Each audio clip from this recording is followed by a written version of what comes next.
Okay, let's do this one more time. The year is 2007.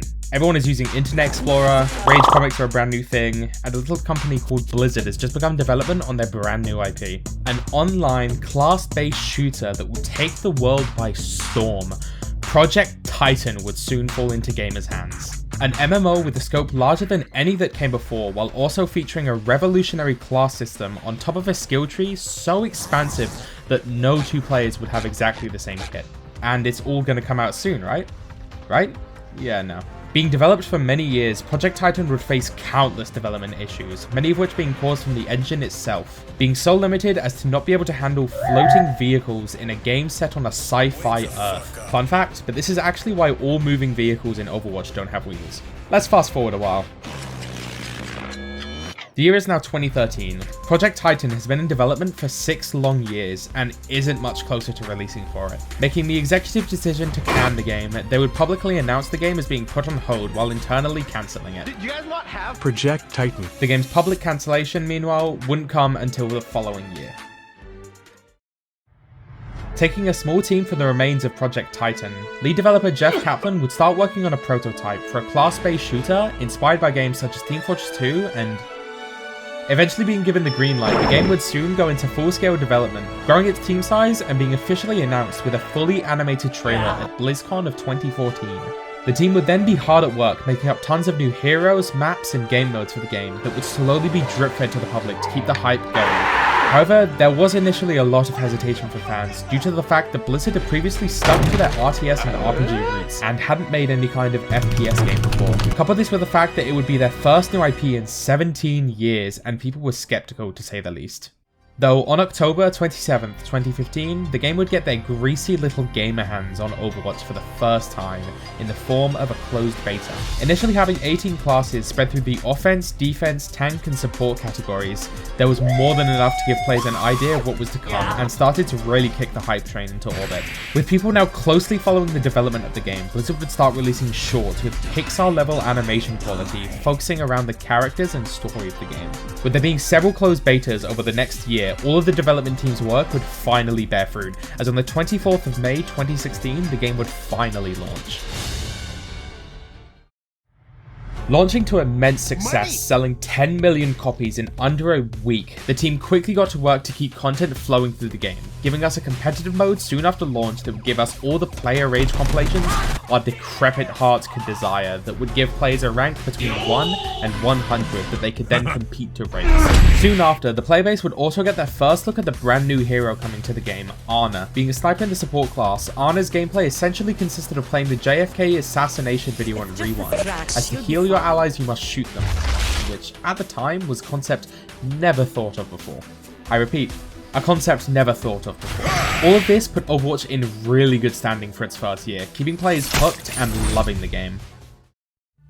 Alongside all of this excitement though, players started noticing nods to a mysterious figure in difficult to notice areas around the game called Sombra that fans were left to speculate on, which would eventually turn into an all-out ARG with the release of Ana's introduction video, as if you paused on a specific frame and squinted really hard, you could find a code hidden amongst the whiteness. Leading the community down a rabbit hole of clues given by trailers, in-game events, and in-universe websites, the community was obsessed over figuring out this mystery. However, this wouldn't last very long, as right off the heel of a timer directly necessary for the progression of the ARG, taking place in the Lumerical headquarters on the in-game map Dorado, the clue would simply lead to yet another countdown. The total time of both of those countdowns nearing 2 months, which, with gamers being the absent-minded goldfish that they are, quickly made the community upset, which left the end of the ARG and subsequently Sombra's release leaving a bitter taste in the community's mouth. Not helped by Sombra's playstyle, but at the time simply didn't fit in with the rest of the game. Today's video is brought to you by me. Come on, did you really think that little old me with, at the time of writing, 60 subs is big enough to actually get a sponsor? To be 100% transparent though, whenever I do something like this, it helps a lot with my growth. So I'm just going to put it in as a polite ask to drop a like or a sub if you're enjoying, and maybe I'll even show you the funny metric if that helps you get your kicks. Anyway though, thanks for the support you've all shown me so far. It really has helped. Now back to the video. Running the success of the game, Blizzard would quickly start making plans to turn the game into an esport, of which we'll get to in a second. First, however, the first competitive season had issues. The game didn't keep track of how far an objective had progressed, only if it was captured or a checkpoint had been reached, which led to a lot of draws, which on its own isn't that terrible. However, in this season, draws weren't the end of a game, and it would actually end up going to a tiebreaker with one objective, 1 minute, and the team's side being decided by a coin toss. This led to a lot of players feeling that the mode was far more RNG reliant than it should be. This only being compounded by the fact that there were no limits on heroes at the time, leading to situations where you could have had a close game, go to sudden death, and then get rolled over by 6 teams. While the community had been asking since the start of the season for some kind of hero limit, the development team was reluctant, stating that it would hurt the creativity of team competitions. However, this wouldn't last long, as come the next season, Blizzard decided they would put aside their personal vision of the game for the sake of player enjoyment, and while most players were recommending a hero limit of 2, Blizzard decided to put the issue to rest once and for all, limiting heroes to 1 per team.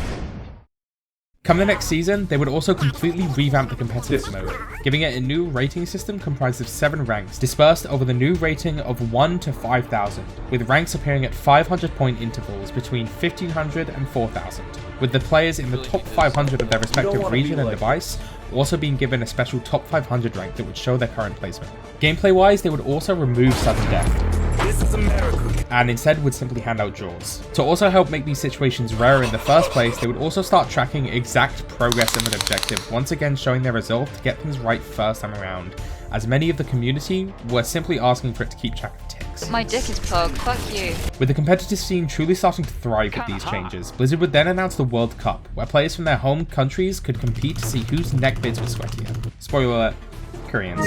A short while after the World Cup, Blizzard would also announce the Overwatch League. Similarly set up to most major sports leagues, the Overwatch League was a massive deal and was something the esports industry had never seen before, with also having in-game skins purchasable with unique tokens for the teams, giving a very similar purpose to jerseys in other sports, as well as special skins or emotes being made for the winners of any given season. Blizzard worked hard to give the esports side of the game all the love they could. Since launch, Overwatch has suffered massively from power creep, especially seen in the heroes being added to the game, the first instance of which being Doomfist. Being highly mobile with high sustainability, all of his abilities having crowd control, and being able to one-shot most of the cast twice before having to wait for cooldowns, he was an annoyance to say the least. Following that, we then saw the introduction of Moira, with a healing output higher than anyone else in the game, extremely high survivability, and the ability to quite efficiently 1v1 without having to aim for heal or damage. She quickly began to dominate the support role. Immediately following these 2 releases, the game would see its worst instance of a character being game-breakingly overpowered in its history. Brigitte was a support that had good heals, could give overheal, shut down flankers, one-shot characters with low max health, fight on the front line, and had a personal shield comparable to tanks, allowing her to escape the vast majority of situations with ease. Little to say, she broke the game, turning the game into a situation where if you didn't have a Brigitte on your team and the other team did, they would win almost no matter what. This would start to be the complete downfall of the game, dropping players fast, not helped by the fact that no matter how much players begged Blizzard for nerfs, it would end up taking them multiple months to actually start making changes. And even when they did, they simply weren't enough, but a scratch. with it taking almost 2 years before Blizzard had brought Brigitte down in line with the rest of the cast, and by then the damage was done. People were frustrated at Blizzard's lack of action with the balance of the game. Couple this with the other heroes that followed, such as Wrecking Ball and Echo, and Overwatch started losing players fast. Players started to see Overwatch as a sinking ship, with holes the developer was simply trying to ignore instead of fixing. And when people see a sinking ship, the only thing they can think to do is go overboard. Fortnite's impact on the gaming market doesn't need to be said, until I get around to making a video on it at least. Stealing some of Overwatch's most popular content creators, the game would only begin to sink further and further, dropping its player base more and more by the day. And while I haven't mentioned them up until now, Overwatch didn't release without competition in the newly founded class-based shooter market. The most notable of these being Paladins. While later floundering into its own game, Paladins started out as a very clear attempt to take in the market for Overwatch players that couldn't justify spending money on the game. There was also other companies that tried to get a finger in this pie, with releases such as Lawbreakers, Battleborn and Gigantic, all of which ended up shutting down not long after release, if they even got that far. Going back to Overwatch, we look to see that with all of the new powerhouses within the support category, an almost completely unstoppable meta became prevalent in the form of a team composition called GOATs. which comprised of 3 tanks and 3 supports, completely phasing out the damage roll from play, and with it, half of the playable cast. This put the already failing community into despair, especially with the top players simply not being able to play any of the damage heroes, which are largely regarded to be the most fun.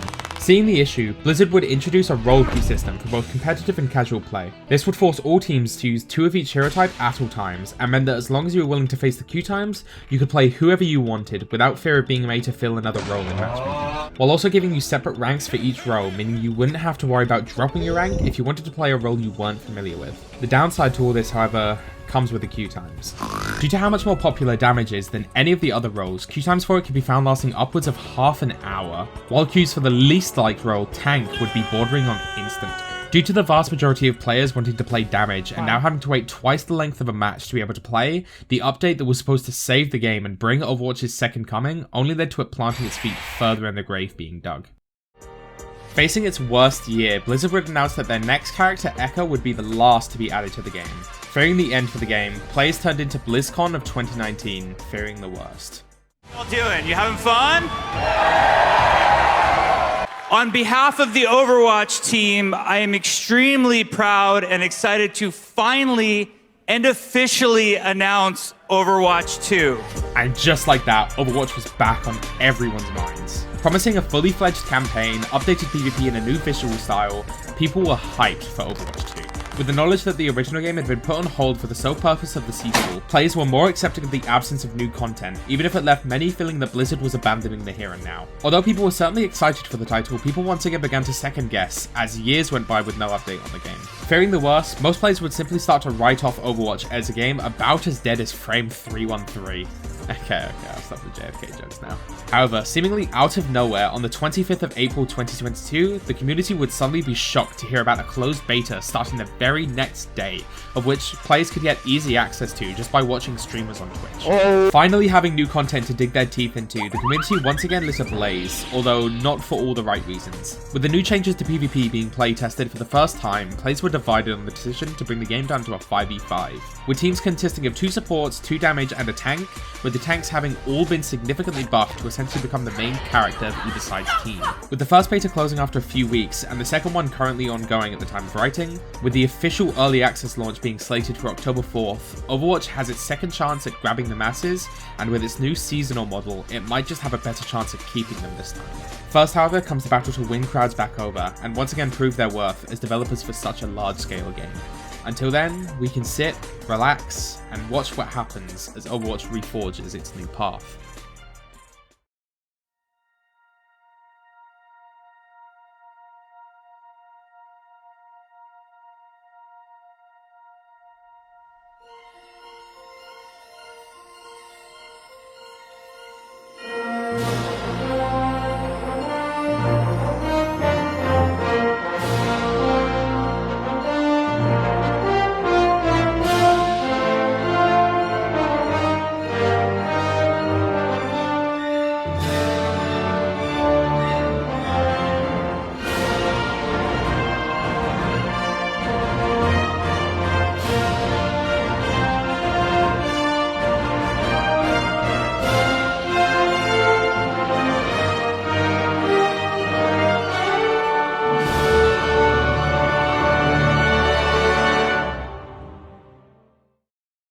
Thank you all so much for watching. This was definitely the longest video I've ever made. These things take a while to make, so while I'm not going to shove my subscriber percentage in your face again, I do hope you're willing to drop me a sub to help me grow my channel. The reception I've been getting from these videos have been so heartwarming, and I just want to give a big thanks to everyone that left encouraging comments on my videos. It's really hard to explain just how much that helps me to improve and make these videos faster for you guys. Once again, if you want to keep up to date with how my future videos are coming along, be sure to check out my Instagram, as that's where I post my progress reports on projects as well as polls on future topics. And if you want to come hang out, then be sure to come stop by my Discord. With all that now said though, I hope you all enjoyed the video, and I hope you all have a good rest of your day.